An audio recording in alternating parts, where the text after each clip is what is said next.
Hello दोस्तों, welcome back to Hindi वार्ता साहित्य चैनल में आपका स्वागत है। तो आज हम कविता से कुछ मोस्ट इम्पॉर्टेंट पंक्तियों को करने वाले हैं। ये पंक्तियां जो हैं वो पहले पीजीटी एग्ज़ाम या किसी अन्य एग्ज़ाम में जो है वो पूछी गई हैं। तो चलिए जल्दी से वीडियो को शुरू करते हैं। क्वेश्चन है हमारे पास, कविता और कवि का नाम लिखिए। रेत का विस्तार, नदी जिसमें खो गई कृषधार। ठीक है, तो ये जो आपकी ऑप्शन बी बिल्कुल सही हो जाएगा। ये कविता है अंत सलीला जो कि अज्ञेय की है। ठीक है, उसमें से ये पंक्तियाँ आपकी ली गई हैं। चलिए थोड़ा सा इसका हम विस्तार भी देख लेते हैं। रेत का विस्तार, नदी जिसमें खो गई कृषधार। उक्त पंक्तियों के लेखक अज्ञेय हैं तथा उनकी ये कविता उनकी अंतः सलीला से ली गई है। आगे देखते हैं। क्वेश्चन है, कवि और कविता का नाम बताइए। ठीक है, तो ये जो है ये भी छत्तीसगढ़ असिस्टेंट प्रोफेसर में पूछा गया क्वेश्चन है। ठीक है, तो इतने में हमी में से अजीब कराह सा कोई निकल भागा, भरे दरबार आम में मैं भी संभल जागा। तो ये जो पंक्तियां हैं ये कहाँ से ली गई हैं? तो आपका ऑप्शन बी भूल गलती मुक्तिबोध की यहाँ से ली गई हैं। ठीक है, भूल गलती ये मुक्तिबोध की कविता है जिसमें से ये पंक्तियां ली गई हैं। ठीक है, आगे चलते हैं। रिक्त पंक्ति लिखिए। खोजता हूँ पहाड़ डैश पहाड़ समुद्र, जहाँ मिल सके मुझे मेरी वह खोई हुई आत्म संभवा। ठीक है, तो ये जो पंक्तियां हैं आपकी, ये ऑप्शन बी बिल्कुल सही हो जाएगा। परम अभिव्यक्ति अनिवार्य से ली गई हैं। चलिए देखते हैं इसमें क्या है।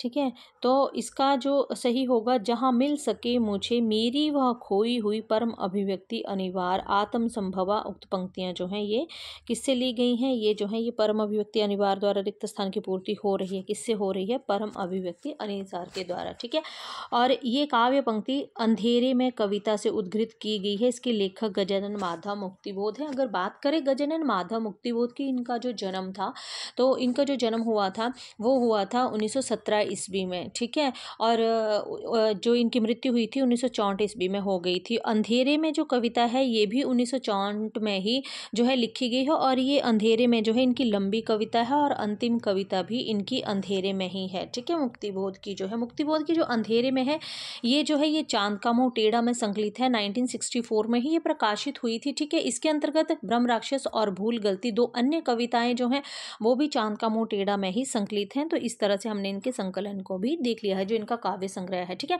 चलिए आगे चलते हैं। आगे हमारे पास जो क्वेश्चन आता है, मुक्तिबोध का ब्रह्म राक्षस किसका प्रतिनिधित्व करता है? देखिए ऑप्शन ए बिल्कुल सही हो जाएगा, ब्रह्म राक्षस का। चलिए थोड़ा सा मैं यहाँ देखते हैं।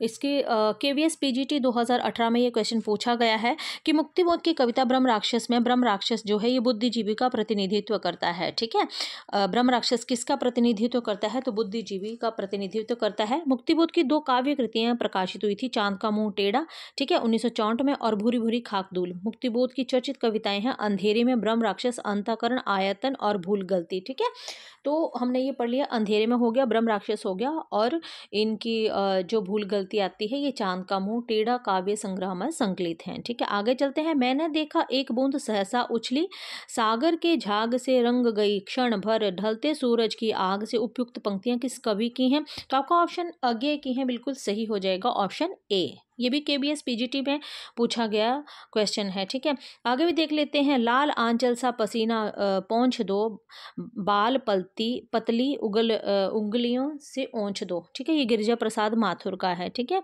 तो मोस्ट इंपॉर्टेंट है ये भी, है ना। हम तो सारा का सारा लेंगे, जीवन कम से कम वाली बात ना हमसे कहिए। उपयुक्त काव्य पंक्तियां किस कवि की हैं? तो ये है रघुवीर सहाय की, है ना। रघुवीर सहाय मतलब जब कोई किसी की सहायता करता है ना, तो ट्रिक से ऐसे भी याद रख सकते हैं कि जब कोई किसी की सहायता करता है वो बोलता है मैं सारे का सारा ही लूंगा, है ना, इससे कम में कुछ नहीं लूंगा। तो सहायता से सहाय ले लेंगे, हम तो सारा का सारा लेंगे, जीवन में कम से कम वाली बात हमसे ना कीजिए। ये रघुवीर सहाय की है। ये भी केबीएस पीजीटी 2018 में पूछा गया जो है ये पंक्ति है। ठीक है, आगे चलते थोड़ा इसका देख भी लेते हैं। मैं डेफिनेशन भी आपकी जो ये थोड़ी सी डिटेल है ये भी मैं साथ में बता रही हूँ आपको, है ना। ये जो रघुवीर सहाय की हैं, अन्य पंक्तियों की बात करें, जैसे यहाँ पर अन्य भी अगर बात करें, जैसे सर्वेश्वर दयाल सक्सेना, मुक्तिबोध हो गया, आपका अज्ञेय हो गया, इनकी चर्चित पंक्तियाँ कौन सी हैं? स्थिर समर्पण है हमारा, हम सदा से द्वीप हैं स्तोत्र सविनी के, ये अज्ञेय ने कहा था। मैं नया कवि हूँ इसी से जानता हूँ, सत्य की चोट बहुत गहरी होती है, सर्वेश्वर दयाल सक्सेना ने। बहुत बार पूछी गई ये पंक्तियाँ हैं इसलिए ये रिपीट की गई हैं यहाँ पे कि आगे कहते हैं मैं नया कवि हूँ इसी से जानता हूँ कि सत्य की चोट जो है वो बहुत गहरी होती है। तो ये सर्वेश्वर दयाल सक्सेना की है। ठीक है, आगे चलते हैं। अब अभिव्यक्ति के सारे खतरे उठाने ही होंगे, तोड़ने होंगे मठ और गढ़ सभी, तो मुक्तिबोध की है और बहुत बार पूछी गई, तो मोस्ट इंपॉर्टेंट है, इनको भी ध्यान से देख लीजिएगा। आगे चलते हैं। जमीन पक रही है किसका काव्य संग्रह है? तो देखिए कितनी बार इस क्वेश्चन को पूछा गया है। जमीन पक रही है किसका काव्य संग्रह है? तो आपको पता है ऑप्शन डी केदारनाथ सिंह का है। दिसंबर यूजीसी नेट में और एनबीएस पीजीटी में ये क्वेश्चन पूछा गया है 2019 में। इनकी अन्य भी देख लेते हैं। केदारनाथ सिंह का कविता संग्रह है जमीन पक रही है। इनके अन्य कविता संग्रह अभी बिल्कुल अभी, टालस्टॉय और साइकिल, यहाँ से देखो, है ना। नागार्जुन का मूल, अगर नागार्जुन की बात करें, यहाँ नागार्जुन को भी दिया गया है, तो इनका मूल नाम जो था वो वैद्यनाथ मिश्र था। इनका पहला साहित्यिक उपनाम यात्री था और संस्कृत और में जो है, संस्कृत और मैथिल में ये इसी नाम से लिखते थे। इनकी अन्य रचनाएं जो है उनको भी थोड़ा सा देख लेते हैं हम। अगर इनकी अन्य रचनाओं की अगर हम बात करें, यहाँ अन्य अगर इनकी रचनाओं की बात करें तो युगधारा, खिचड़ी, विप्लव देखा हमने, तुमने कहा था, भस्म अंकुर, सतरंगे पंखों वाली आदि। नरेश मेहता आपको ऑप्शन में दिए गए हैं। नरेश मेहता दूसरे सप्तक के कवि हैं। इनकी रचनाएं हैं बन पाखी सुनो, बोलने दो, चीड़को, चैत्या उत्सवा आदि। केदारनाथ अग्रवाल ये प्रगतिवादी कवि हैं। इनकी रचनाएं हैं युग की गंगा, नींद के बादल, अपूर्वा, आत्मगंध, जमुन जल तुम, फूल नहीं रंग बोलते हैं, गुल मेहंदी, लोक और आलोक आदि जो है इनकी अन्य रचनाएं जो है आती हैं, तो मोस्ट इंपॉर्टेंट है आपकी। आगे देखते हैं आगे क्वेश्चन हमारे पास क्या रहता है। ठीक है, तो आगे जो हमारे पास क्वेश्चन है, एक मिनट, आगे क्वेश्चन है संवेदनात्मक ज्ञान और ज्ञानात्मक संवेदन सूत्र के प्रयोक्ता कौन है? मोस्ट इंपॉर्टेंट है ये आपके, गजानन माधव मुक्तिबोध। ऑप्शन सी जो है ये बिल्कुल सही हो जाएगा। और ये क्वेश्चन जो है ये भी बहुत बार जो है ये पहले पूछा गया है कि संवेदनात्मक ज्ञान और ज्ञानात्मक संवेदन सूत्र के प्रयोक्ता कौन है? तो आपके मुक्तिबोध है। अगर मुक्तिबोध की बात करें तो हमने पहले ही पढ़ लिया है कि 1917 में इनका जन्म हुआ है, ठीक है, और 1964 में इनकी मृत्यु हो गई है। संवेदनात्मक ज्ञान और ज्ञानात्मक संवेदन सूत्र के प्रयोक्ता मुक्तिबोध है। मुक्तिबोध प्रयोगवादी काव्य धारा के प्रमुख कवि और मानवतावादी आलोचक भी रहे हैं। चांद का मुंह टेढ़ा, अंधेरे में ब्रह्म, राक्षस मुक्तिबोध की उल्लेखनीय कविताएं हैं। मुक्तिबोध कहते हैं कि संवेदनात्मक उद्देश्यों से प्रेरित ब्रह्मा और अंतर्मन जो है वो चकमक की चिंगारियों की भांति प्रकट होता रहता है। ठीक है, चलिए आगे चलते हैं। आगे जो है हमारे पास क्वेश्चन आता है कि रूपाम्भरा किसकी रचना है? रूपाम्भरा ऑप्शन ए अज्ञे की रचना है। मोस्ट इंपॉर्टेंट रचना है इनकी, 2003 यूपी पीजीटी में पूछा गया क्वेश्चन है। रूपाम्भरा अज्ञे की रचना है। ये अज्ञे की एक काव्य कृति है और अज्ञे आपको पता है प्रगतिवादी काव्य धारा के कवि हैं। इनकी अन्य रचनाएं आंगन के पार, द्वार, इत्तिलम्भ, गंदूत, रियो बाबरा, अहेरी, क्षण भर, है ना।